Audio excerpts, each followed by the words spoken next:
everybody. So we're starting a new unit today.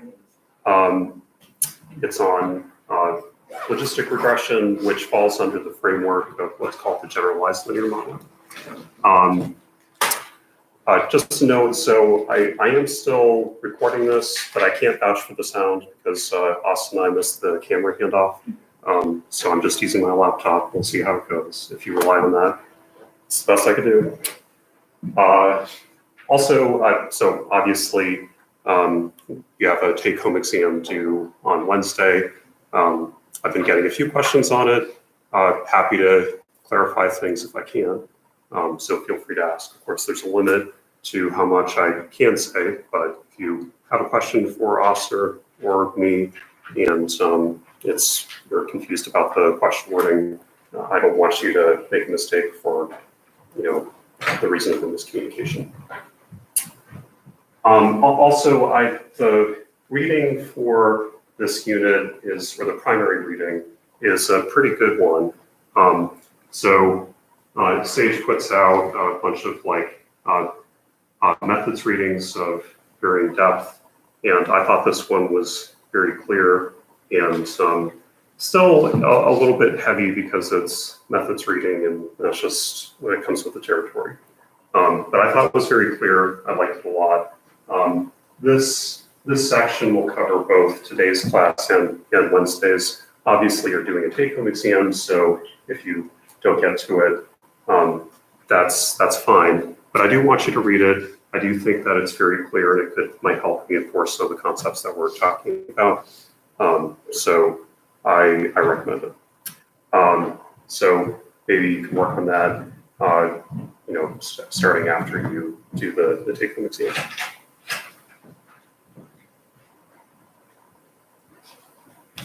So, right, we're getting into a unit that should last, I don't know, maybe 2 weeks is about how much I have planned for it, on something called generalized linear models.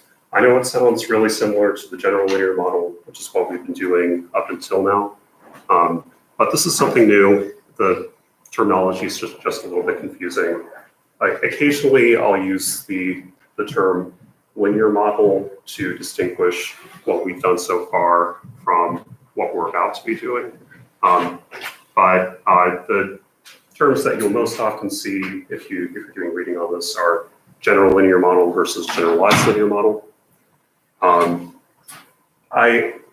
not going to tell you right now why they're called this, although hopefully today and Wednesday that'll become a little bit more clear. So the data set that we'll be working with to motivate this example is a new one. It's, let's say we have 400 college graduates. We've got some information about their GPAs, standard 1 to 4 scale for being perfect. And the outcome that we want to try to understand is graduate school admission. So we might be interested in whether a higher college GPA is associated with college admission. So that's the context of the problem. And so the way this is coded in our data set is that we've got these text labels. So we've encountered this problem other times throughout the course where we've got categories, text labels, and things like most of our mathematical tools that we have for understanding relationships between data rely on numbers. So somehow we've got to translate these text labels into numbers. So here's what that data set might look like. And all I've done right here is I've plotted GPA on the x-axis, and obviously I've got those text labels on the y-axis. And somehow we've got to translate what was text into something that's not text. So if we follow the basic process that we followed in other problems, what do you think we do to translate these text labels into something that's a bit more friendly for analysis? Contrasting. Yeah, so specifically, what might I do? You can do 0, 1, or -5, and +5. Yeah, you assign numbers to the text labels. So you just define some sort of way of mapping what was a text label into something that's not a text label. I'm going to use the numbers 0 and 1. I could have used other numbers. Obviously, there's a specific reason why I'm using 0 and 1 here. But just in principle, I could have used other numbers. So this graph looks a little bit like other graphs that we've encountered when we're trying to understand the relationship between variables, the quantitative relationship between variables. One thing that's different, though, is that usually we've had the things that were text labels on the x-axis instead of the y-axis. So that is one difference. But one thing we could do is just kind of follow the same mechanical process with this particular problem that we have with other problems. So we take a line, we pivot it around the mean, and we find the slope of that line that reduces the sum of the squared errors the most. So that's the same process that we followed when we were figuring out how to do categorical by quantitatives of categorical in x. So let's figure out how that works if the categorical variable is now on the y-axis.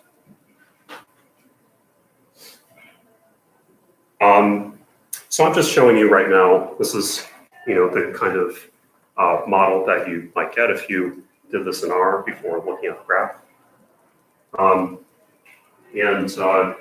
If you fit a model with admission as the y, the outcome, and GPA as the x, here's what you get. It gives you coefficients just like you would with any other model.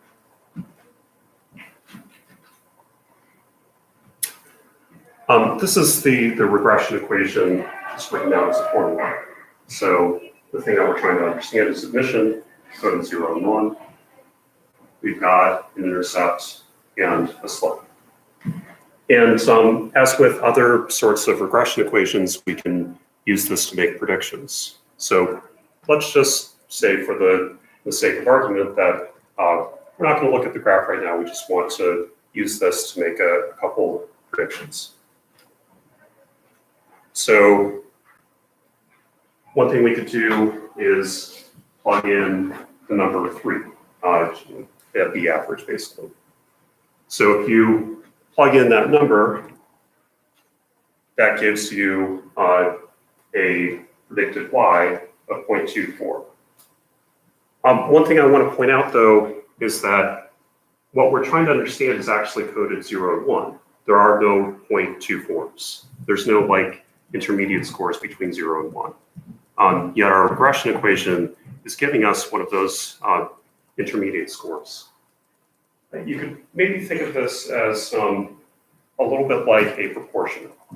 So this is the expected proportion of people who would gain admission to graduate school with a B average GPA.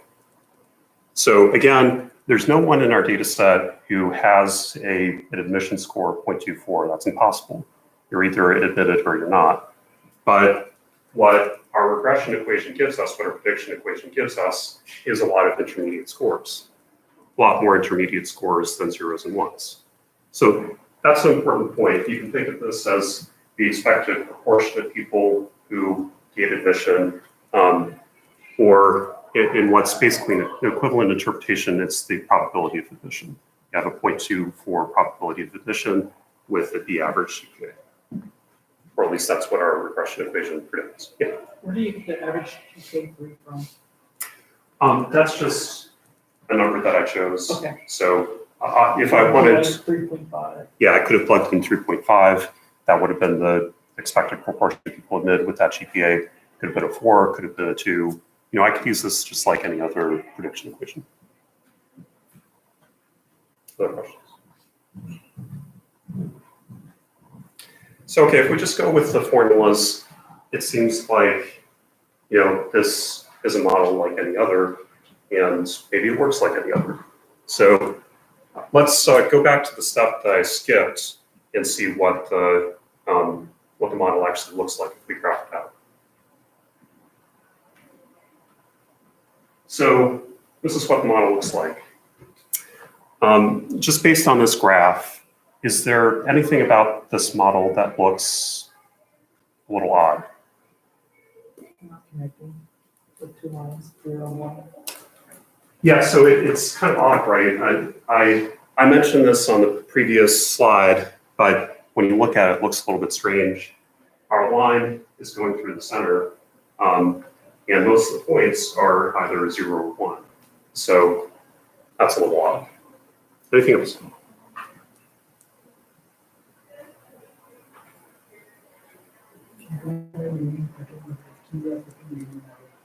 Say that again. The relationship between admission and GPA is not linear. Yeah, and what makes you think that? What's behind that intuition? We get in scatter plot, we get a straight linear pattern. Yeah, so it's probably the case that the way the probability of admission is actually influenced by GPA is that there's kind of like a tipping point where an extra increase in GPA is going to help you a lot, but then if you're already at a 3.9, going from 3.9 to 4 probably won't help you as much. So like down here at very low GPAs, an extra amount of GPA might not help you that much. There's some point in here where it probably helps you a lot, so to distinguish you from the crowd. Then there's, again, going to be a place up here where it might not help you as much. That seems like just intuitively what ought to be happening. So, okay, there's another thing that's a little bit weird. Anything else?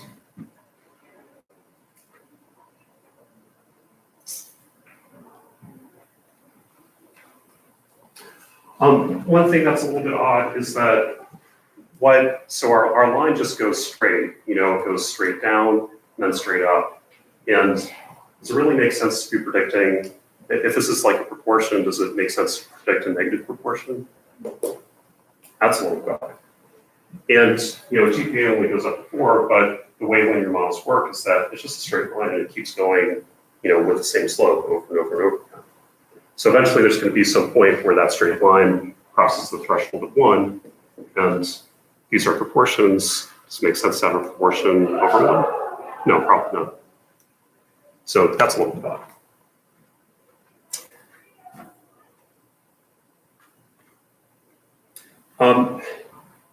So I've drawn a couple residuals or prediction errors to try to give you an intuition as to what else might be odd about this. So I want to draw your attention to these prediction errors right here. These people had the same GPA, but one person was admitted and one wasn't. Just looking at that prediction error, does that give you a sense of what might be odd about this model, specifically about its prediction errors?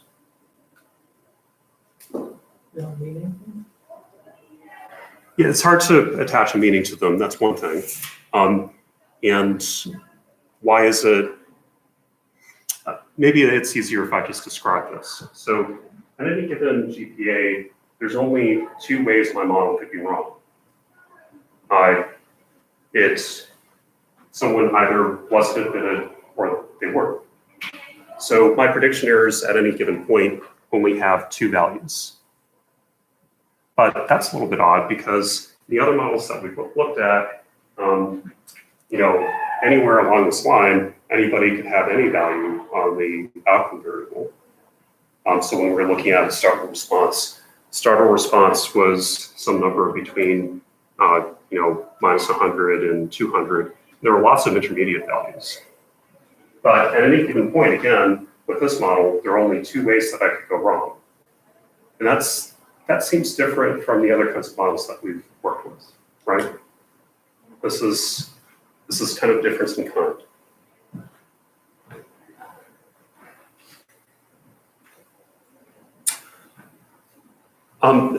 So the reason this is all problem goes back to some of the assumptions of the general linear model. So think back for a second. can someone tell me one assumption that the general linear model makes? I know it's a while ago, but see if you can recall. Linearity. So if linear in the predictor, so the way that you tell linearity is that the mean of the residuals at any given point ought to be 0. Wherever I am on my predictions, the mean of the residuals ought to be 0. Okay. So that's one. That goes back to your comment about how, like, probably this isn't a linear relationship, right? At some points, extra GPA probably helps you more than at others. I heard constant variance. Who said constant variance? Great. So constant variance is the idea that at any given point on my predictions, the amounts of variance in the residuals ought to be the same. So that's another. Anything else?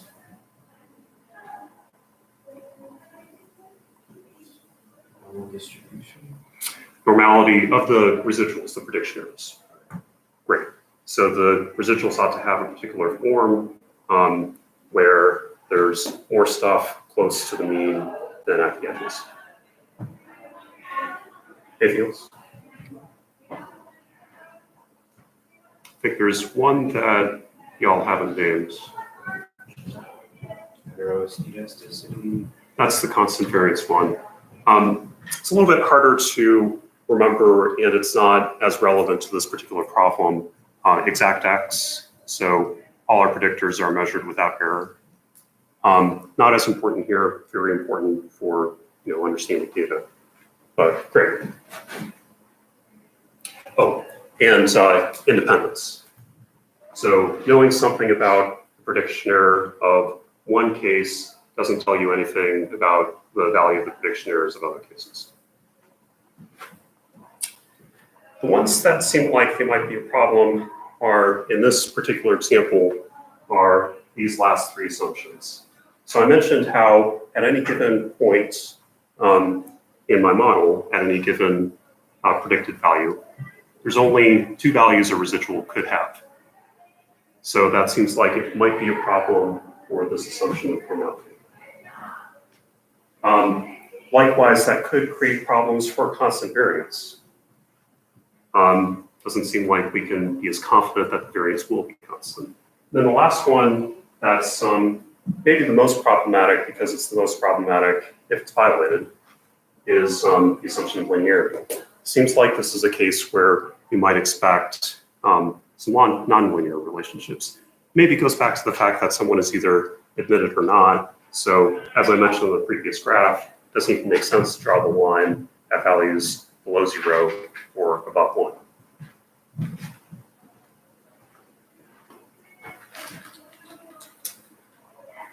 We can test this using the various model assumption functions from Helm support. So these are some graphs of normality, and that doesn't look normal to me.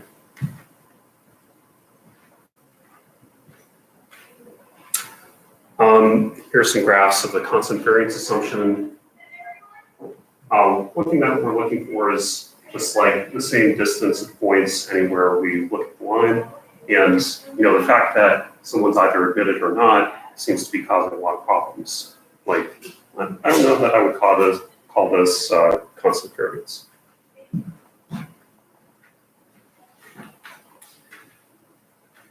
And if we look at linearity and look at this low S line, this local regression line, it seems to be picking up some amount of linearity.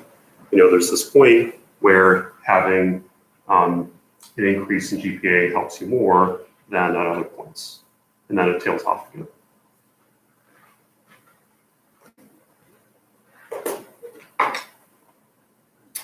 This model that I just walked you through has a name that you sometimes see in economics. It's called the linear probability model.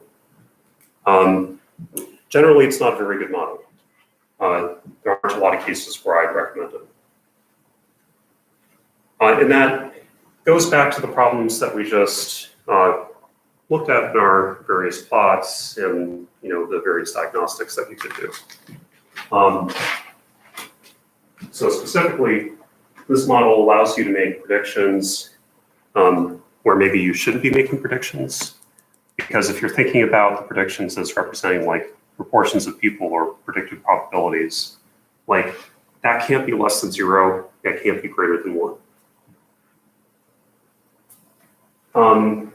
And then the more like technical problems are the problems of normality of the residuals, constant variance, and this assumption of linearity. So it seems like we finally encountered a case where our standard toolkit of ways of fitting general linear models isn't working out.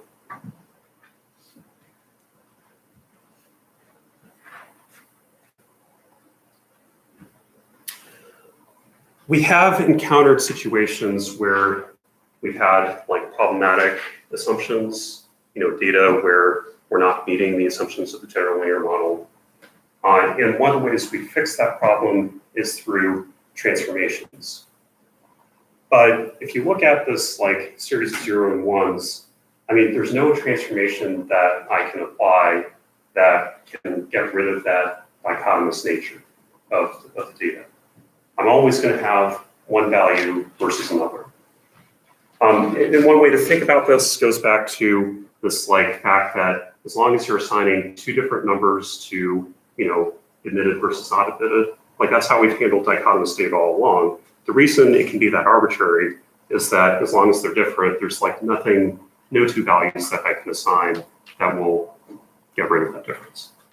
There's nothing I can't take, like a log transformation, I can't take a square root. There's nothing I can do that will fix these assumption problems.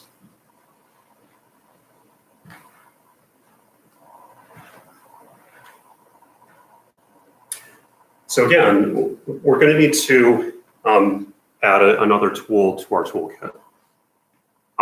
So we're finally going beyond the general linear model to something different.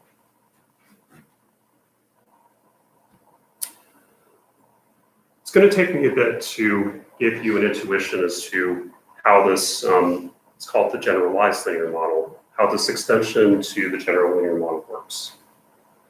Because actually a number of things change.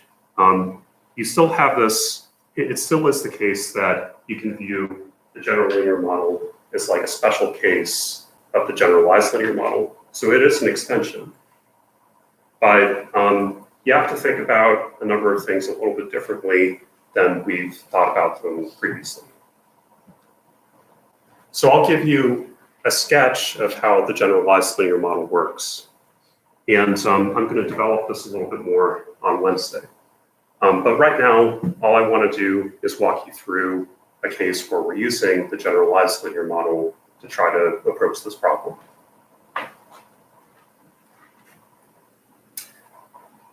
So we're still looking for these things called parameters. We've still got like a statistical model that has things that we can estimate from the data, and those parameter estimates can help us understand the relationships between variables. We've still got parameters, we're still adding them up and doing something with them. So that's the same.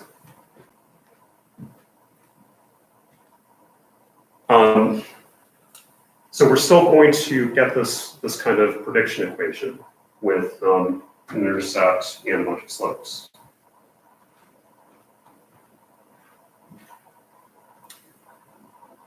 And we're still trying to ensure that those parameter estimates that we get from the data are the best ones that we could get in some sense. One thing that's different from the general linear model is that these are the best parameters in a slightly different sense than we've considered previously. These parameters are going to be best in the sense that they maximize something called the likelihood function. I'm not going to describe exactly how that works yet, so that's something I'll get to on Wednesday. But what I want you to understand right now is that these parameter estimates are still going to be the best ones that we could get according to some criterion. It's just that the criterion is different. Instead of minimizing the sum of the squared errors, we're maximizing something called the likelihood.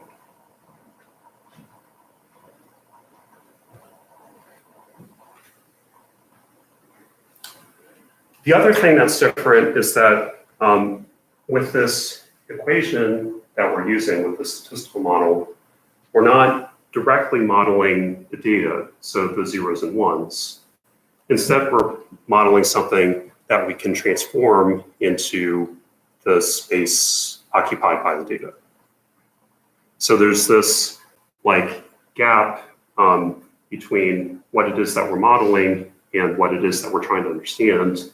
And we're going to ensure that we can get, using some math, from what we're modeling to what we're trying to understand. But we are creating this gap.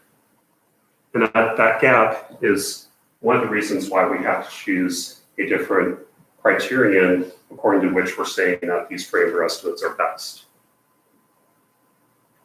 So that gap is what makes it so that we can no longer look at the sum of the squared errors. Instead, we're looking at something different.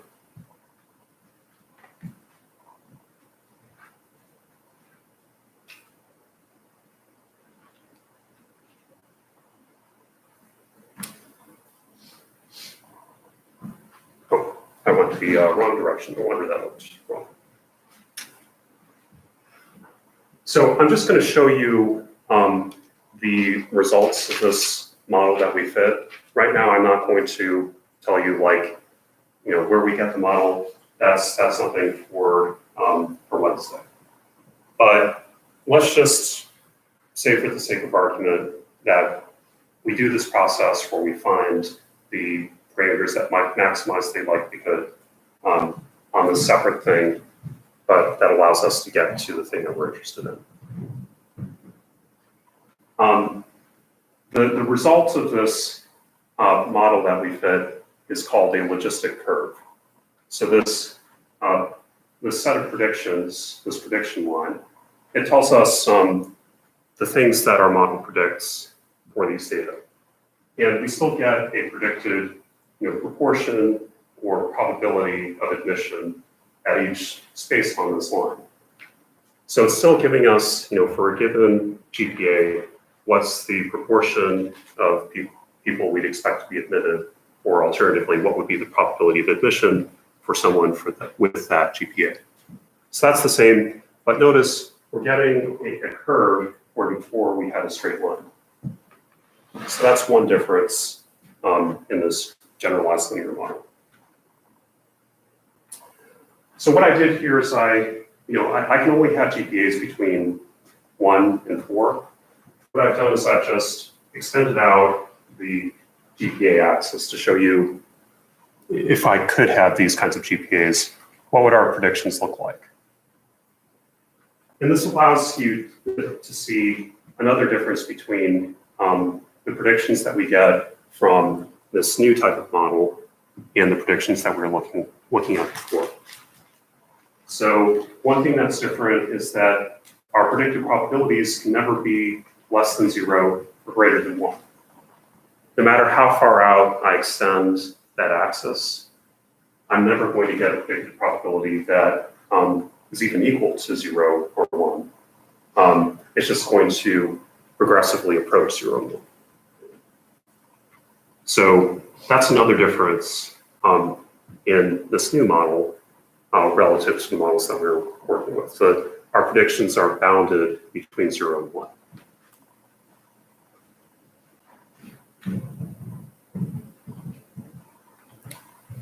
So another thing that I want you to notice about this new model is, so if you look at lower levels of GPA, notice how the density of points at 0 is different from the density of points at 1. There are more points in this green box than there are in that blue box up there. But If I move up to higher levels of GPA, that density changes. So it looks like the density is about the same. There are about as many points in this green box as there are in that blue box. You can think of that density of points as being related to the variance. So what it means to have like basically all points over here at 0 is that there's no variance. So everybody was not admitted. But as I go up, as I increase on GPA, and I suddenly get an equal amount of points in one box versus another, that the meaning of that is that the variance has increased. If I pull someone randomly out of a hat, they have about an equal probability of being 0 and 1. Is there within that box? The that box? Yeah, so the ratio of the number of points down here is lower than the number of points up here. There's about an equal number of points in these two boxes. There were more points in the green box when I was down here. And that's kind of a signal that the amount of variance around my prediction line is changing systematically as a function of where I am. The variance is not constant.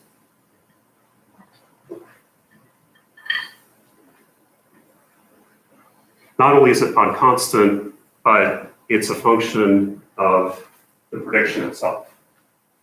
So when we're working with regular general linear models, we were actually assuming that the variance was the same no matter where we were on the prediction line. And actually, that's something that we estimated from our data. We estimated how much variance there was. Here, it seems like the variance is actually a function of where we are in our predictions. So that's another difference, is the way variance works in this model. It's a function of our predicted probabilities.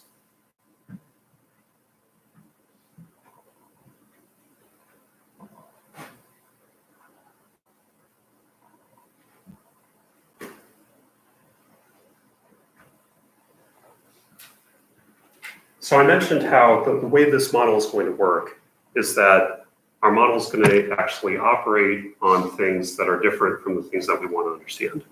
So I was just showing you the things that we want to understand. We want to understand whether someone was admitted or not, and specifically how the probability of admission changes as you increase in GPA. So that's this graph right here.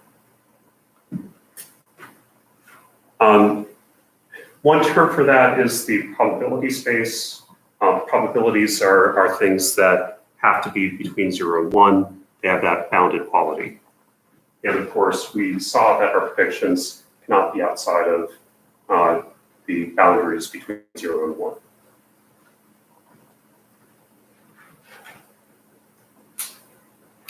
One step along this process of mapping the things that that our model is operating on to the things that we want to understand is odds. If you've ever been to the racetrack or you've heard people talk about odds are like, you can talk about 3 to 1 odds. It's basically a ratio of probabilities. Odds cannot be less than 0, but you can go on up to infinity. So you could talk about 100 to 1 odds or 1,000 to 1 odds. You can go up arbitrarily. And if I transform this curve from probabilities to odds, this is what the odds look like. So they start really low, really low, really low. They go up, and suddenly they go up a lot.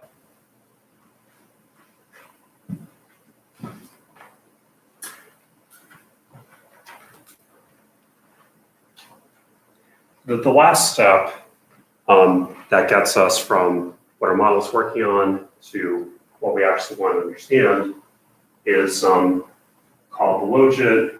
I don't know why it's called that. I just think of it as log odds. Log odds, unlike odds, can go below zero. And actually, if we transform this to this, our log odds look like a straight line. That's the kind of prediction ones that we've been working with in the general linear model. So one message here is that when we're in this log odd space, everything operates like, or most everything operates as if we were working with a regular general linear model. It's when we go down these various steps to get to the thing that we want to understand that the relationships look different. There are a series of mathematical equations that can get you from probability to odds and odds to logits, and then on back. This is called a link. A link just means that it's the bridge that we're taking to get to these various spaces if we want to think about things in a different space. It's kind of like a series of bridges that connect 3 different kingdoms. And if we're in the probability kingdom, we take this bridge. If we're in the odds kingdom, we can take this bridge. And then we've got bridges that get us back.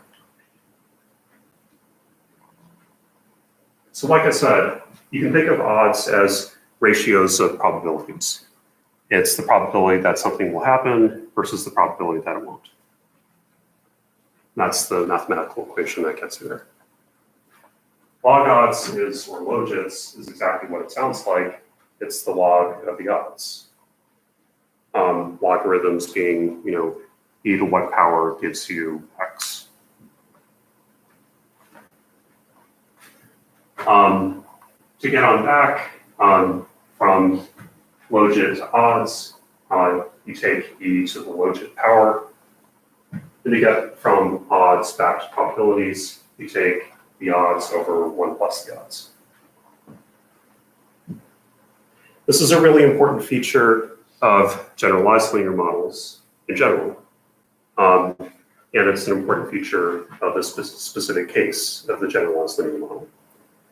You're using these mathematical equations to get you from one space to the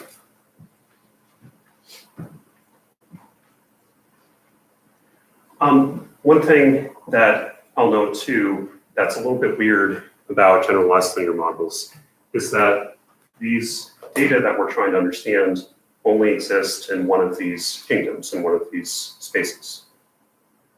So if I try to take, let's say, the probability of 1 over 1 minus 1, that's undefined, that doesn't make sense. You're dividing by 0. So as we move from probability to odds, we lose our data. There's no way to plot where the data exists in the odd space. Likewise, there's no way to plot where the data exists in the logit space.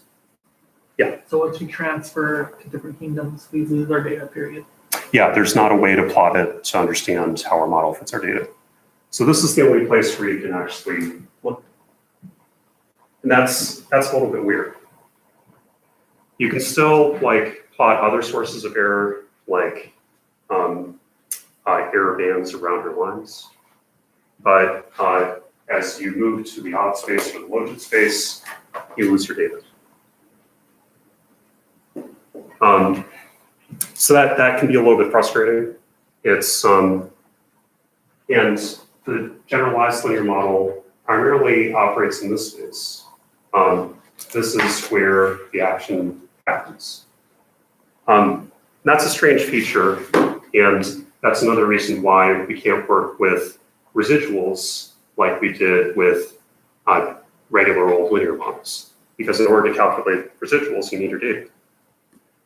There is a fix for that. There is a way to make this happen.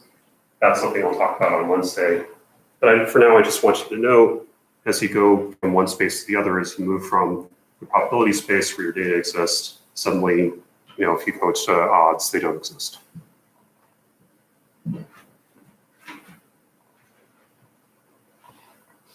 So, like I said, this is the primary thing that's modeled, the log-odd space. And the way we get from log-odd space back to probabilities, where you can plot your data and things make a little bit more intuitive sense, is by taking these bridges, by doing this mathematical transformation.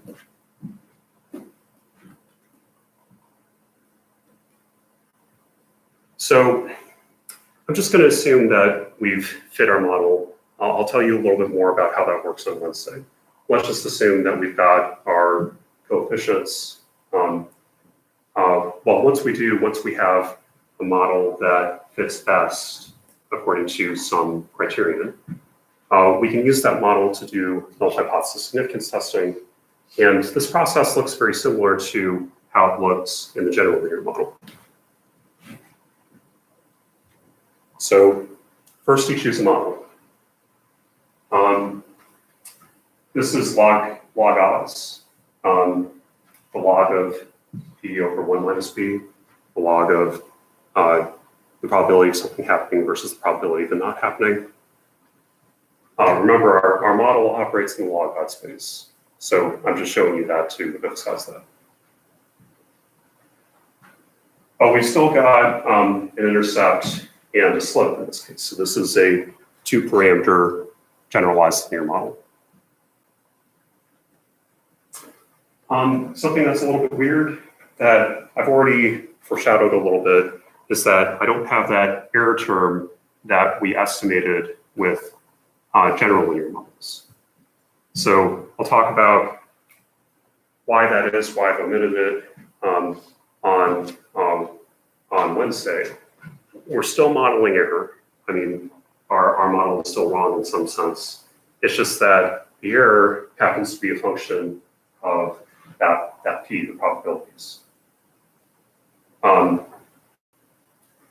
So the specific type of error that we're using, the family that we're working with, it's called, is called a binomial family. When we're modeling zeros and ones, usually we're working with the binomial distribution. So that's a name that I want you to know. I'll talk more about what that is on Wednesday. For now, you can just know that we're working with the binomial family.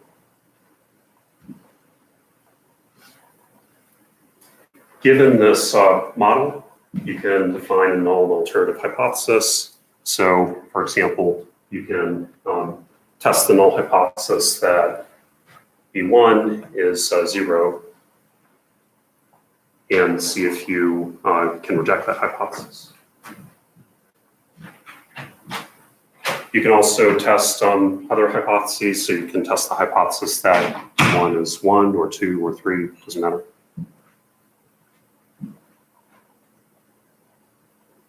That gives you a compact model, not an augmented model.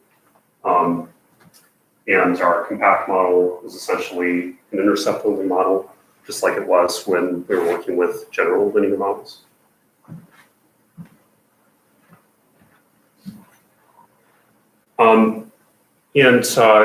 We're still comparing a compact to an augmented model, but the way we do that is also different.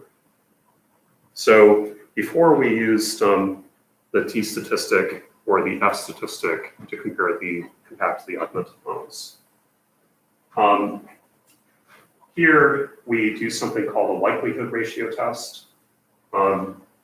These likelihoods, those are the things that I mentioned that we're using to determine what the best parameter estimates are. These things in the numerator and the denominator. So I just want you to know, even though I'm not telling you exactly what those are, that those are the criteria that define our best fitting parameter estimates. Yeah.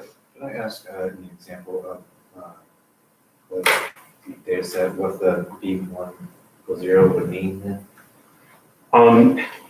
Yeah, that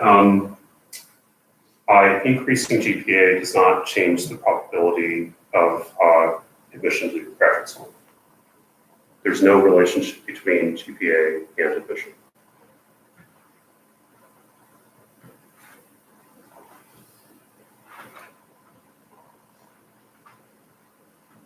I've got some slides that show what happens if we change the value of these coefficients in a bit. So maybe that'll help. Anyway, we've got this thing that we call the likelihood ratio. We can use the likelihood ratio to get a p-value. And we can still compare our p-value to alpha, and if p-value is less than alpha, reject the null hypothesis. So this overall process ought to look pretty similar, pretty familiar. There are a couple differences. The specific difference is the way error is treated in our statistical model. The fact that our model works on these things called log odds that we can transform into probabilities. And the fact that we've got this new test statistic called chi-square that we get from comparing the likelihoods of different models.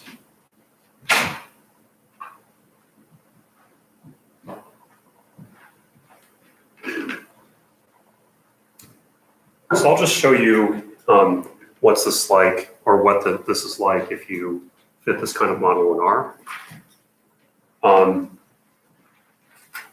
One thing that's different is that we're using a new function. So we've used LM for a long time to do a lot of different things. This is something that LM can't do. So we've got to change it. We've got to use a function called GLM. GLM meaning generalized linear model. We've still got that formula, so the formula is the same. We're still treating admissions or admit in this data set as the outcome, GPA is the predictor. And we've got this thing over here called family binomial. So this is telling this GLM function basically how to treat the error. I mentioned how the error comes from the binomial distribution. This is what you're telling GLM to do.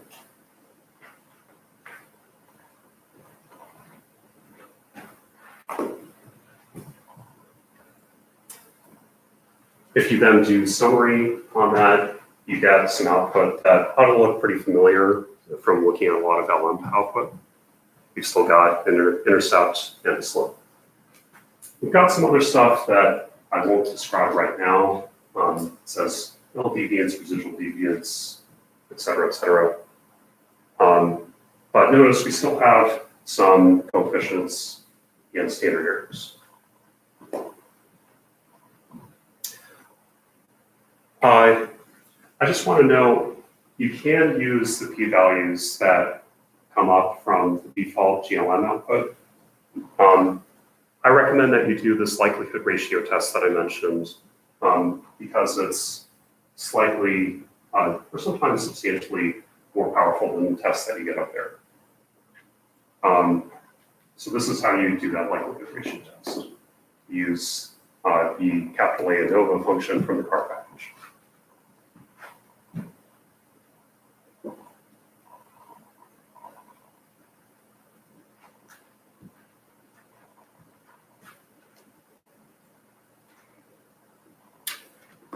So one thing that I want to point out about this output, I mentioned a couple times about how the generalized linear model with the binomial in the binomial family is operating in this log odd space. So we look at the graph with our actual data. There's not an easy way of mapping the coefficients that you get from this function onto what you see in this graph.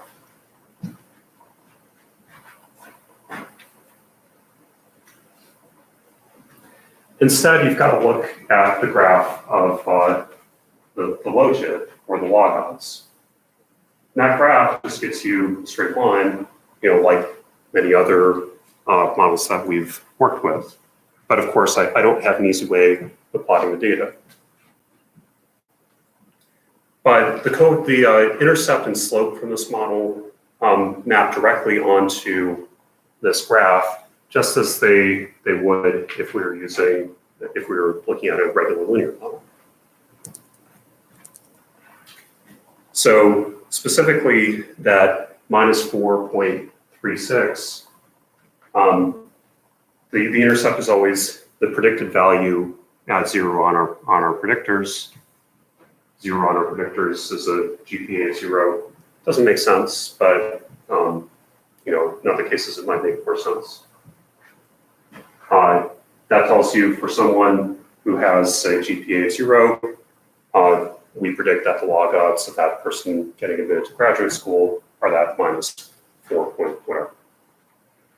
That's this value right here. It's a little bit hard to think in log odds, so I'll get to other ways of understanding this in a bit. But for now, just know that, assuming that we've drawn this graph, we can map that intercept directly onto this graph directly, or exactly as we would with regular linear models. This 1.05 is also interpreted in the same way that we would if we were working with a regular old linear model. So that tells us increasing our GPA by a point, by a grade level, increases the predicted log odds of someone getting into graduate school by 1.05. And that's the slope of that line, the degree to which you have to increase your predictions, the increase needed on GPA.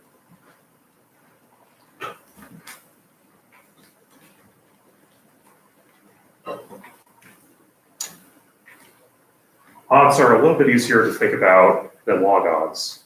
Odds are the probability of something happening versus the probability of it not happening. Remember, this is the graph that I showed you of odds. And I gave you this bridge that you can travel to get from log odds to odds. That is that you take e to the power of the log odds. There's a way to do this in R called exp. Exp here means exponentiate, take the base to some power. If I say exp of the coefficients of the model that I just fit, it'll exponentiate the intercept and the slope and give you this output.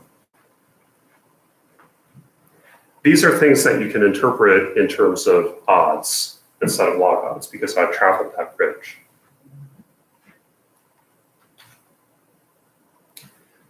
This intercept here is actually represented on this graph still.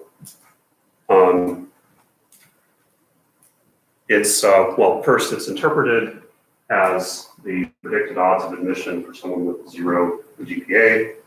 We're predicting that this person who got a GPA that doesn't even exist has very small odds of getting admitted. And it's where this red line meets the y-intercept. So we can still look at this graph and pick out a particular point that is represented by the intercept from our model.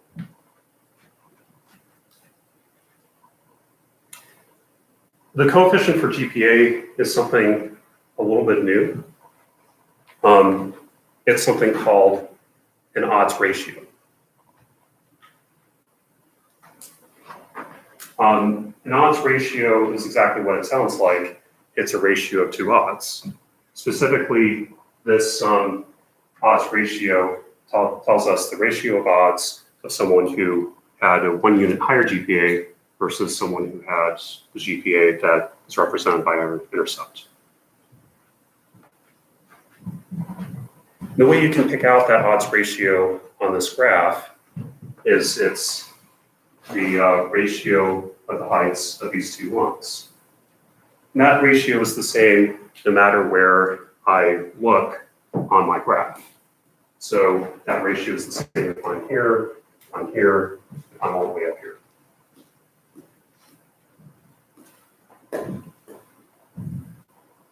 So that tells you that you're basically multiplying your predictions by some number.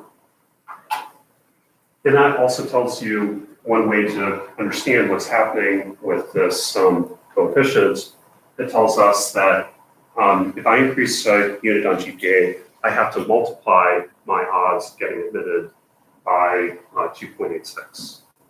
So my odds of getting admitted increase by a factor of 2.86. And that's what's different about this coefficient from other coefficients we've worked with, where instead of adding by some number, we're multiplying by some number.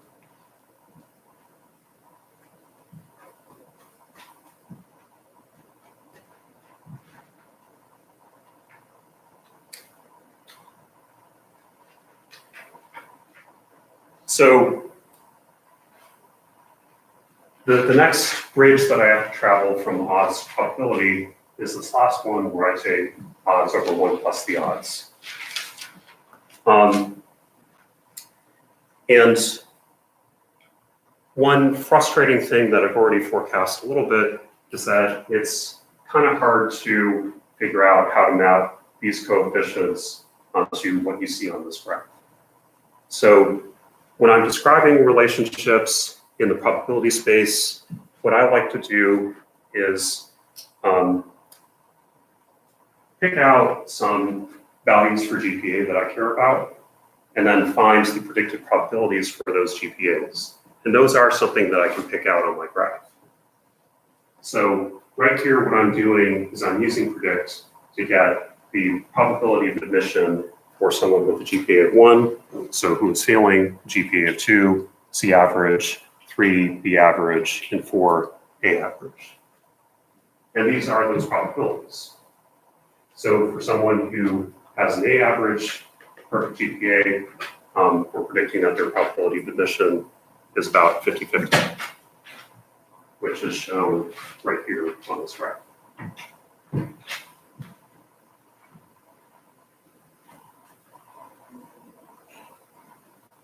So again, it's hard to think about, the coefficient for GPA in the probability space. As I'll show you in a little bit, a positive number there doesn't indicate that we're increasing our predicted probabilities exactly by how much or by what ratio. It's a little bit hard to think about. Typically, if I want to understand the probability space, I just get those predicted values. So the probability for someone that has a 4.0 GPA is 4 to 6. Exactly. 7, 4, 6 out of 1. Exactly. Yes. It's about a 50-50 shot for someone who has a perfect college GPA. In contrast, for someone who has a B average, their probability is about 0.23, about 1 out of 4. 1 out of 4, 1 out of 5.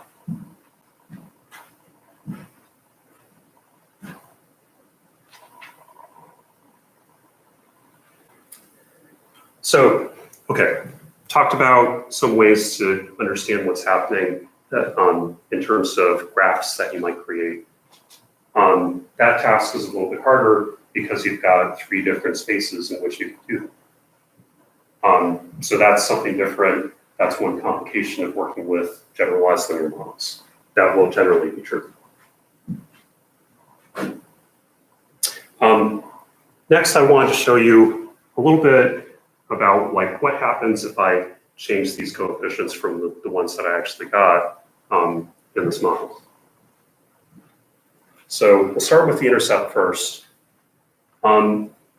This is what happens if I decrease the value of the intercept. So I've literally subtracted 1 from the intercept that I got from the output from GLM. And notice what happens is it shifts this entire curve down. It still is the case that, this curve that's shifted down will never take on a value of 0 or less. It will never take on a value of 1 or higher, but the entire thing is moved down a bit.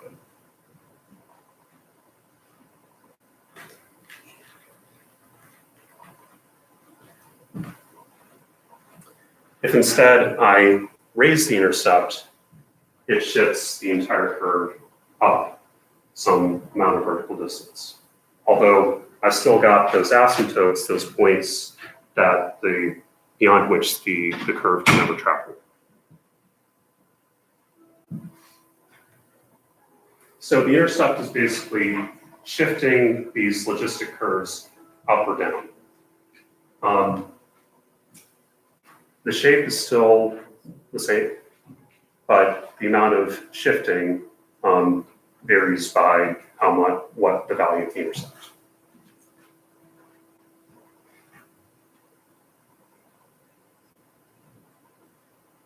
This is what happens if I decrease the slope by, I think it's by 2 in this example. So what happened here, the reason it's like suddenly flat is that the direction of the curve completely reverses. Maybe I should have shown this, but if I set the slope to be exactly 0, I get a perfectly horizontal line. I'm predicting the same probability regardless of GPA. That's what it means to have a slope of 0 for some parameter. I'm just giving everybody the same probability this way. But if I had a value for GPA that was negative, I'd have this logistic curve that goes that has the opposite direction. And if I made the coefficient more positive, I get this really steep rise at some threshold until I get almost up to 1, and then approach that 1 progressively. So it makes that rise, that threshold at which suddenly probabilities are changing a lot, more steep. So you decreased your slope by 2. Would it be I guess it would be a negative? Yes. So starting to form the opposite. Yeah, negative means that eventually it's going to go up until it reaches the asymptote in the opposite direction.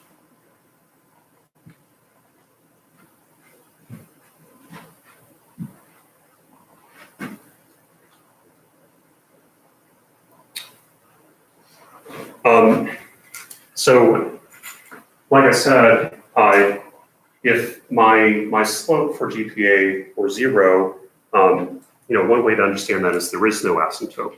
There's no point at which increasing my GPA matters at all.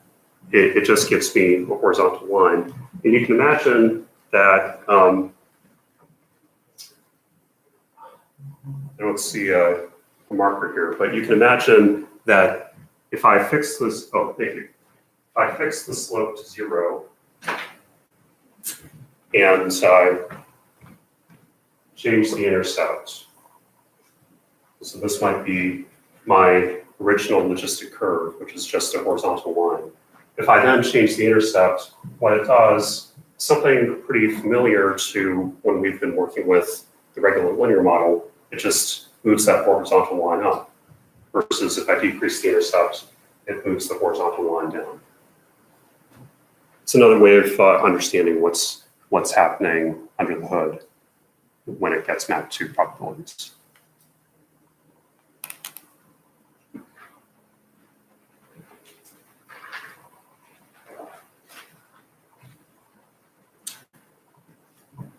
So to recap, there are a couple problems with using regular old linear models fitting that linear probability model. In the case when you have a dichotomous outcome.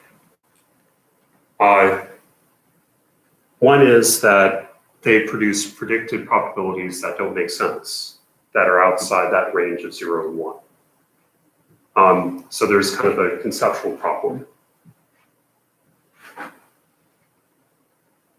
The second problem is that often when you try to fit that linear probability model, you get big problems with the violations of assumptions. So you only have 2 options for residual. Someone either was admitted or not, or got the question correct or didn't. And that's always true no matter where you are on that prediction line. So what happens is you end up with residuals that are not normally distributed. Sometimes you run into problems with non-constant variance.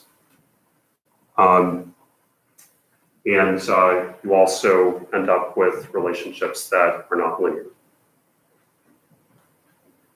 I would argue anyway that there's basically never a time where it makes sense to fit that linear probability model, although some people disagree and they do it in certain constrained circumstances. I think it doesn't make most sense. But you do, in some ways, you do give up a lot in going to a generalized linear model, in that it can be harder to understand the guts of your model. And the reason that happens is this difference between the things that are modeled by generalized linear models and the things that you want to try to understand. That's true in the case of, this is called a logistic regression, what we just did. It's true in other, it's also true in other types of generalized linear models. But that mapping of the thing that's modeled to the thing that you're trying to understand is what makes the thing work. So without that mapping, things don't work. So it's a key part of what makes these things go. In the case of logistic regression, the thing that's modeled is called the logit or the log odds. And we have these mathematical bridges that allow us to go from the logit space to the odd space and then the probability space. Another important concept is how error is treated in generalized linear models. If we're dealing with a certain type of outcome, like a dichotomous outcome, we've got to treat error differently. And that's another thing that's generally true if we're thinking about these generalized linear models. The way error works is just different. And specifically, in the case that we just looked at, the error is a function of the thing that we're trying to predict, the probability. That's a little bit weird. I'll unpack the implications of that on Wednesday. Another difference in generalized linear models is the kinds of statistics that you use. In logistic regressions, I recommend using this likelihood ratio test that gives you a chi-square. There are other options for logistic regressions, but there are some nice features of chi-square. One of which is how it maps to the way this thing that we're trying to maximize the likelihood.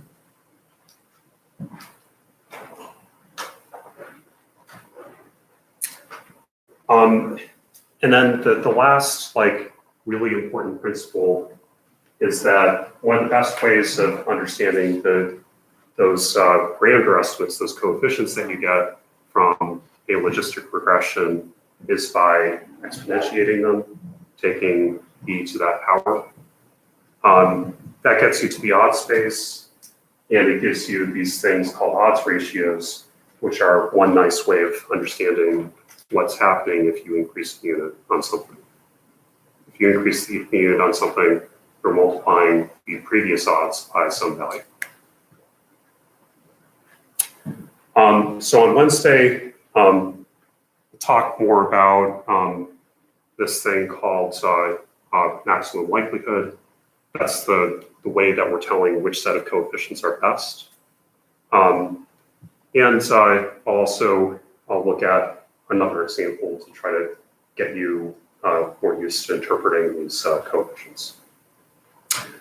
Thanks very much, and I'll see you on Wednesday.